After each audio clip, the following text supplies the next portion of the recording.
of 13-year-olds and 14-year-olds. Everyone up to 18 years old. That's the youth group. And Kingsley is on the stage with Glenda sitting dutifully behind him. And they are the only ones you can see. The lights have been turned down, all except for the lights directly above the stage. And the gym of the church is poorly air-conditioned. So Ichabod is listening with sweat as he speaks to us. And we are sweating out in the darkness. All of us, 14-year-olds and 16-year-olds, 17-year-olds. And we smell like teenagers smell when you sweat. Dirty gym socks and cornrows. And I am conscious of the girls in the youth group, the ones that I know are attractive and are pretty and are wrestling with these things, as Kingsley tells us about the sins of the flesh. Dana, the blonde, clear-skinned, golden child. She sits somewhere in the darkness off to my left, and next to me, Jennifer, the thin girl, thin and wired with a certain kind of appeal. Rebecca, the redhead. And I think about them, and I think about the fact that I will never have them, and I hope that I'm better off. I'm better off, and that I will have some salvation in the absence of their touch. Maybe this is all true. Maybe this is what I've been looking for. Maybe this is why I come to church. Maybe this is what I'm meant to believe. Because up to this point, I have been confounded by what I am supposed to believe. Everyone around me is a Pentecostal church, nothing but fervor and passion and conviction, and I try to sort of embrace that and own that and believe that as the congregation speaks in tongues and altar calls and are filled in the Spirit and slain in the Spirit and fall and writhe in these passions. I try to believe, and I want to believe, and I should believe, and I can never quite get myself to believe. And this is where my mind is lost when I hear Kingsley say those fatal words, "Let's have an altar call." Apparently, the sermon is over. I got lost picturing Kingsley on top of Glenda and lost the rest of the sermon. And now everyone is standing up, the music is beginning, and praying at the beginning, and people are rocking on their heels and moving down to the front and kneel before the altar so that Kingsley can come down and lay hands on them and pray for them and infuse them with the Spirit of Jesus Christ. And they are in tears. Dana and Rebecca and Jennifer, they are crying and weeping and wailing. How can Kingsley possibly know? How can he know what's in their hearts? How is it possible for him to know that they are obsessed with the sin of lust? They're 16. It doesn't take a lot of deduction. But as I am conscious of the women in the youth group, I am more conscious of Andy standing next to me. Andy is Glenda's little brother, and he is the golden boy of the youth group. A musician who can play any spiritual and almost any instrument. He's going to be a minister. He lets everyone proudly know.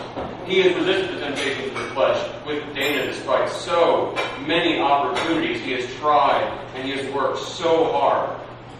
And everyone knows that he has succeeded. Blonde-haired and blue-eyed and clear-skinned and light as a feather. Andy, pious and devoted and convicted. That's Andy. And I can sense Andy to my left, his hands up towards the ceiling, praying to an unseen God, praying and feeling the Spirit fill him, rocking back and forth on his heels, his eyes closed, speaking in tongues now, babbling on what must be a foreign language, or possibly imitation of the adults we see every Sunday morning. And I watch Andy, and I want what Andy has. I want to believe in Jesus. I want to believe in a God that saves. And I want to believe that salvation means I will never have to want what I cannot have.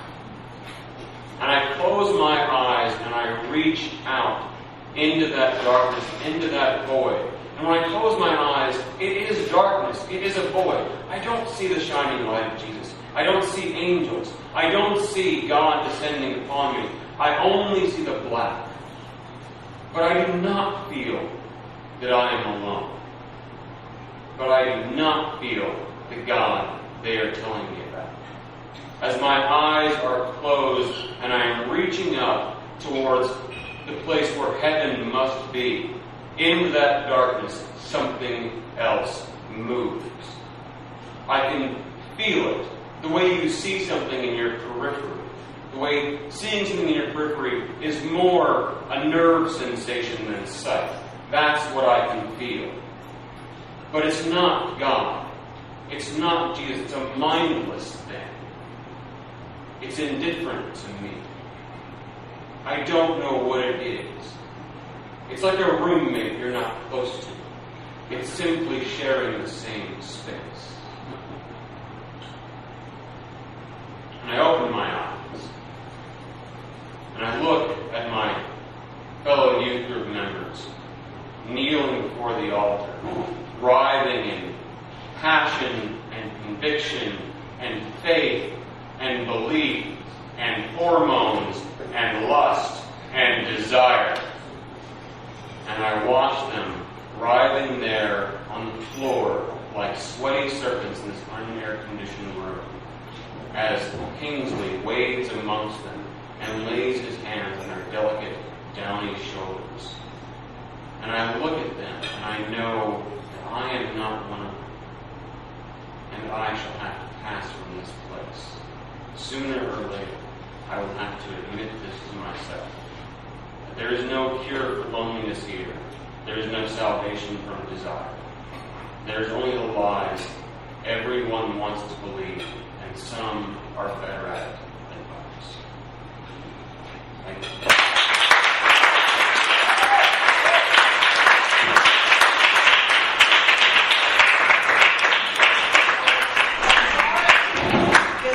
Boy, well, that's the saddest story.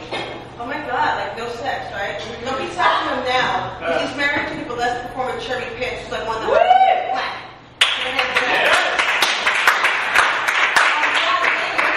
are you planning to debut the entire show? What's that? When are you planning to debut the entire show? I'm not quite sure yet, but I will tell you in the second part that follows this, I do get serious with it. Brad's last solo show last year, Monsters in the Wood, was at the New York Fringe Festival, and it was chosen as one of the best self-fringe and got an encore run. And he's done a bunch of other cool things. You can read about it in the front.